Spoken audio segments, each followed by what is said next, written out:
Hey guys, before we dive into the show, I wanted to tell you about the perfect trailer cue blueprint, which is 100% free and you can download it right now over at thetrailermusicschool.com/blueprint. Now, this blueprint will help you to completely understand the structure of trailer music, how to build tracks that will be more licensable and have more impact and capture the right people's attention. So whenever you start writing a cue, make sure you've got this blueprint to hand and you can use it to help speed up your process, feel more confident that you've crafted a well-structured trailer cue before you send it off to that publisher or editor or supervisor. Okay, let's get into the episode. One man, one microphone, and one medium-sized coffee. Welcome to the Trailer Music Composers Podcast. Hey guys, and welcome to another episode of the Trailer Music Composers Podcast. In today's episode, I wanted to give you guys another walkthrough of one of my tracks, because, well, let's be honest with you, I enjoy doing the walkthroughs. They're quite fun. And also, it's just one of those things. I would love to hear other composers doing like walkthroughs. And when I have seen it, I have loved it because it's like, oh, that's how they do that. And then also like, oh, that doesn't look as hard as it sounded, you know? It's kind of like revealing those tricks to be not tricks, but just like everyday mundane things we composers do. So this track it was originally called The Scent of Time, and it's actually called something else now, which I've forgotten. It's called The Empty Page, and it got used on the teaser trailer to Benedetta. So this was a track that I wrote it was essentially for a solo violin and basically trailerised solo violin. I did 3 albums of this for Elephant Music, and this one I really, really love how they've used it in the trailer. So what we're going to do is we're going to have a look and a listen to how they use it in the trailer, and then I'm going to show you exactly how I did it. It's essentially, like I said, a solo recording and some other stuff to make it sound all cinematic and trailery. So let's check out the actual trailer, shall we?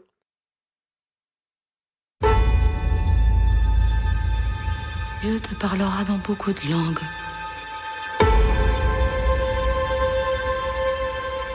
Si ton cœur est assez courageux pour s'ouvrir à lui, ça m'effraie.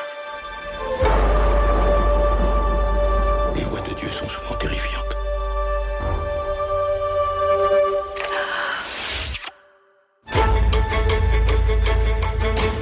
Benedetta! Santa Benedetta. Je ne sais pas comment Dieu fait arriver les choses. Je sais seulement qu'il accomplit sa volonté à travers moi.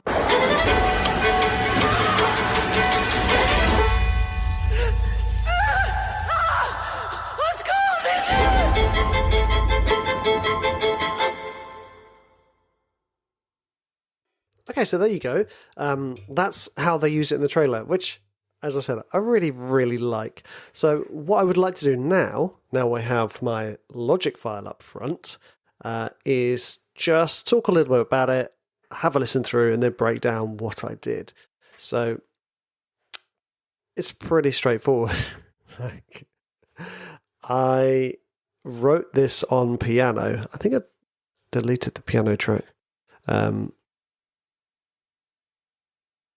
Yeah, this is pretty much it. This is the idea. I pretty much wrote it on piano. Bing, bing, bing, bing, bing, bing, bing, bing, bing, bing, bing, bing, bing, bing, bing, bing, bing, bing, which sounds great.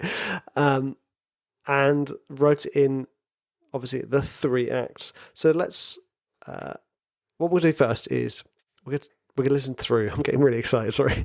We're going to listen through from start to finish, and then I'm going to break it down. Okay? Here goes.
There we go.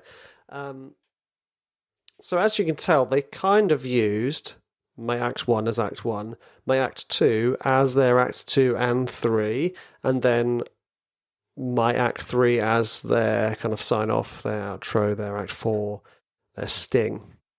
So what's my process behind writing this type of stuff? Because it's deceptively difficult. And what I mean by that is we so often like hide what we're doing in layers. We hide what we're doing in orchestration.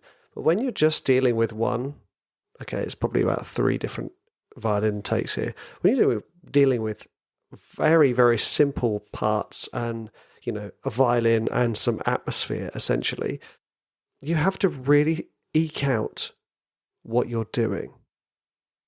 So the simplest way to eke out your Act 1 is to disassemble everything. And in this instance, I've got a harmonics setting the atmosphere, and I've got pizzicato. And then we repeat that, and then we repeat it, but we layer it with a pizzicato that's got more reverb on it to give it more growth, more development. And that's Act 1 doesn't need to do much. It's just setting the tone. It's just setting the tension. A lot of people mistakenly think you have to throw a lot at Act 1. And yes, you can do that, and sometimes that really works. But most of the time, especially with this type of writing, you think about stripping Act 1 all the way back, because then it gives you further to grow, further to expand your ideas. So with this, I kind of had 2 ideas, and I approached this Act 2 like I would approach writing for the guitar. Kind of, you know, imagine this palm muted, this kind of like, not pedal tone, but, you know, essentially a pedal tone, this kind of like note that continues underneath, that starts a rhythm. So I used rhythm to set a pace. Now, if you want to understand a little bit about setting pace in 4/4, it's a really simple thing, is dividing your bar up into odd numbers. So in this case, it's 3, 3, and 2. 1, 2, 3, 1, 2, 3, 1, 2, 1, 2, 3, 1, 2, 3, 1, 2. You know, doing that, or you could go 1, 2, 3, 1, 2, 1, 2, 3, 1, 2, 3, 1, 2, 1, 2, 3, 1, 2, 3, 1, 2, you know, that type of thing. Or 1, 2, 3, 4, 5, 1, 2, 3, 1, 2, 3, 4, 5, 1, 2, 3, 1, 2, 3, 4, 5, 1, 2, 3. You're essentially breaking up your eighth notes into divisions, odd divisions, so that you get a syncopated sort of jumpy feeling. And that's what I did here.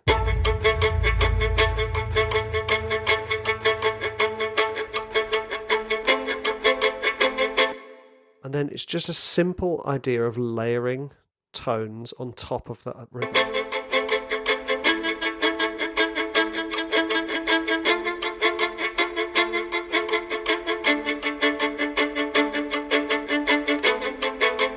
And then ornamenting that with more movement.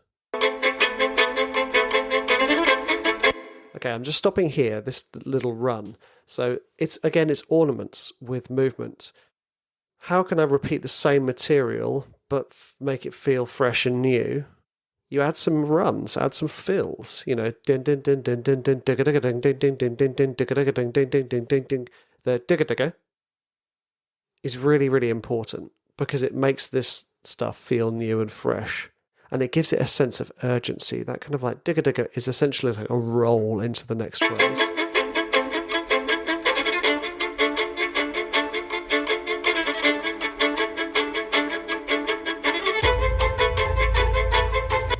And then what's the next trick? Well, I want to take the same material, but I'm going to put it up an octave.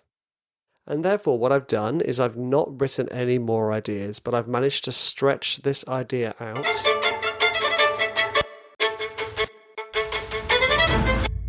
to 1 minute 20. It started with a rhythm, bum bum bum bum bum bum bum bum bum bum bum bum bum bum bum bum, and then layering tones on top. What happens when I add, have I got a piano here? Ooh.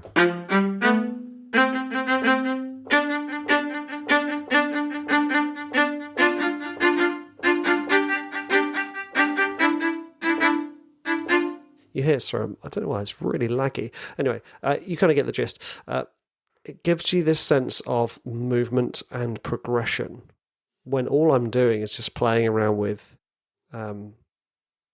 double stopping, which is 2 notes played together. And it's really, really simple. And this is the kind of thinking you have to do when you're going, I'm going to trailerize a solo violin. Firstly, I'm going to layer it because, that'll be hard.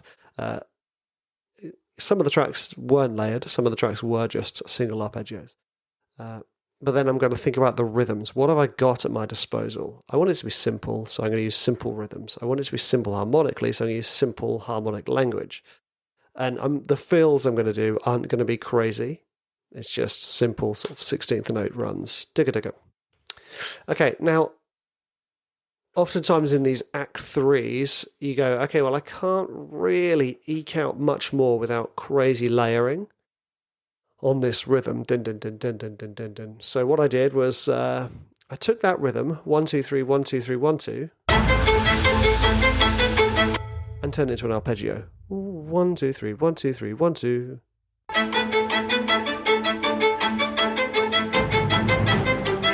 And then brought in a change in harmonics. Sorry, not change in harmonics. A change in the chord progression.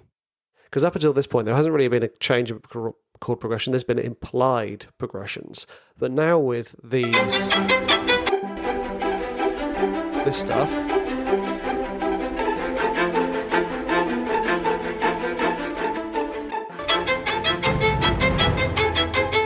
you get this sense of it growing. You've got continuity because of the rhythm, and you've got expanding because of expanding. You've got this feeling of expanding because your violin isn't just playing single notes, it's playing arpeggios. And then, of course, jumping up at the octave. Yeah. And then once we get to the end,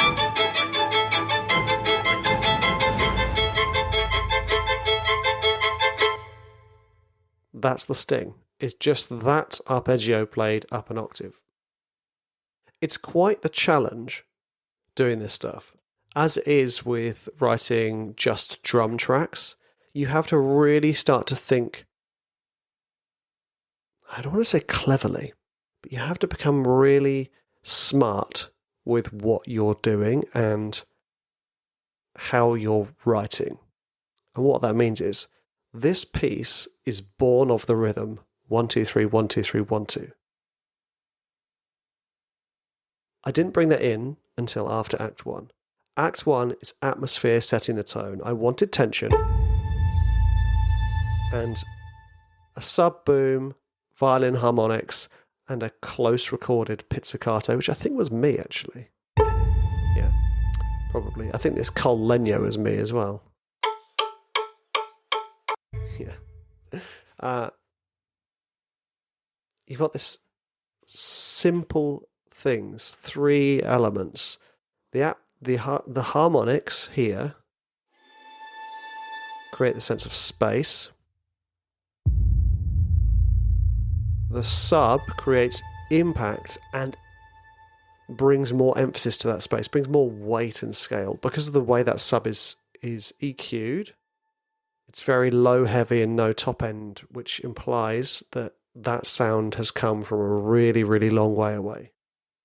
Because bass frequencies travel further than higher frequencies. So when you hear something in the distance, that's why it's often a rumble. Boom. And then this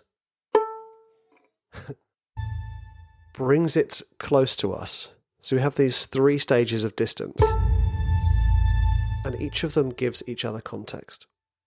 Once you've done that, it's then a case of going, okay, now I can bring in my thematic idea, which is the 1, 2, 3, 1, 2, 3, 1, 2. And you bring everything together one step at a time. Introduce the rhythm, then introduce the double stopping, then introduce the movement in the double stopping, then introduce the ornaments within the movement within the double stopping, then throw it up an octave. That's 5 steps. 1, 2, 3, 4, 5. 5 steps that get us to 1.5 minutes.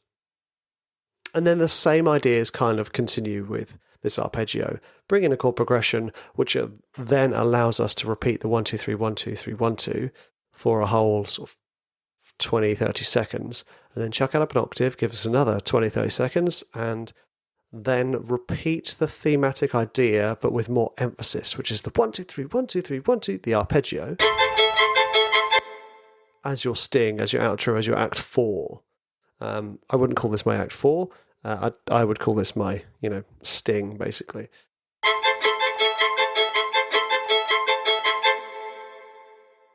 And then we have it. We have a almost 2-minute 20 track used on the trailer for Benedetta.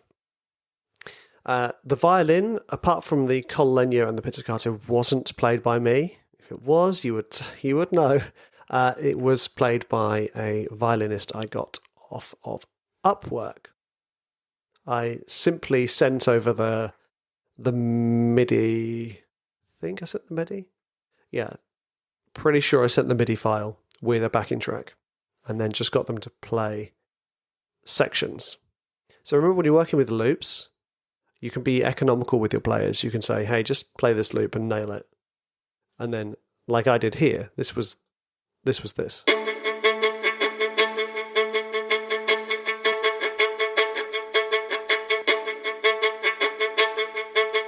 I just took that loop and laid it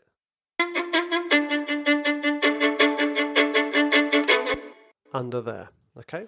So if you are going to hire players, think about, because you're paying for time, and think about making it easy for the players too. Rather than giving them sort of 16 bars of a really tough arpeggio that's basically just a loop of 1 bar, just give them 1 bar and just say, "Hey, smash this." Or don't smash it, but play it really well, But this stuff's really fun. It kind of gets you out of the box of kind of like huge epicness, although you still have to imply it with a couple of things like the sub boom, and layering the strings and these taiko rolls and timpani rolls. You imply scale and size, but it's really... Oh, excuse me, I'm obviously boring myself. No, I was watching Stranger Things last night. The penultimate episode, so I haven't seen the finale yet. Anyway, I suggest you have a crack at this type of writing. Whether it's violin, whether it's piano, whether it's drums, think in terms of simplicity. Can I eke out an idea and make it last for 2 minutes 20 and make it interesting without having to have 60, 70, 80, 100 channels layering? I mean, you can do that. But this isn't the sound I was going for. We were going for kind of like HBO promos type of things, and BBC dramas, this type of kind of Murder on the Orient Express, tense thrillers. And, we've landed a few with these now. I think we've landed 3 trailers with these tracks. Not sure what the names of the other ones were. Anyway, try it, guys, because it's really fun, and it really does test your mettle when it comes to economical writing. I hope you enjoyed today's episode, and I will see you in the next one.